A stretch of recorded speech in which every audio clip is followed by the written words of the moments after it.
pour nous, à l'université, dans les centres de recherche, il y a trois grands paradoxes, trois grandes questions qui se posent actuellement dans la gestion de la relation client, dans le marketing direct. Donc il y a tout d'abord un gros problème d'imitation. Donc il y a l'innovation, mais dès qu'on innove, il y a le problème que les entreprises se entre-imitent et finalement il n'y a plus d'éléments de différenciation derrière.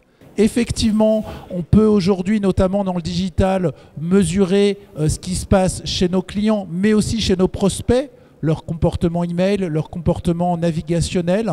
Et donc, on a de plus en plus d'informations, mais il faut aussi revenir à des basiques. Il faut aussi traiter cette information intelligemment pour pouvoir capitaliser sur des outils, sur des technologies et sur toute cette donnée qui arrive en masse toutes les nuits, tous les jours et tout au long de l'année.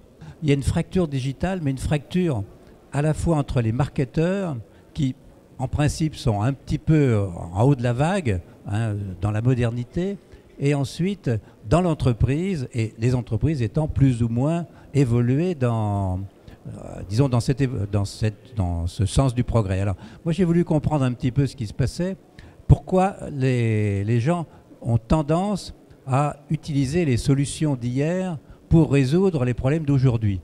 Et en fait, c'est une erreur. Les solutions d'hier ne marchent plus aujourd'hui. Remettons au moins un élément au cœur du débat, c'est la performance.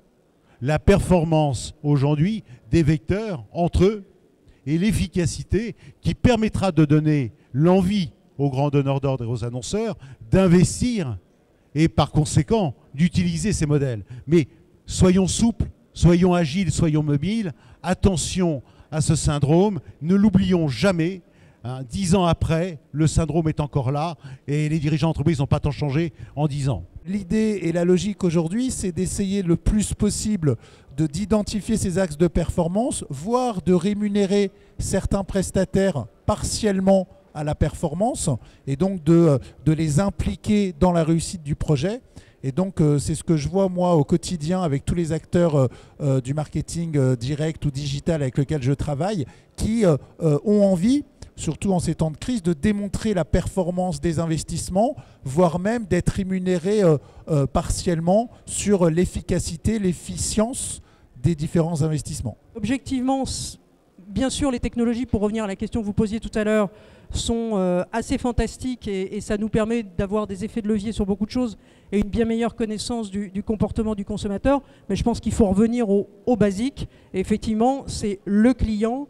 Qu'est-ce qu'il fait? Pourquoi il choisit mon produit ou mon entreprise plutôt qu'une autre? Et comment j'arrive à le traiter du mieux que je peux tout au long de son parcours, tout au long de sa vie, y compris et peut-être surtout quand il a des problèmes.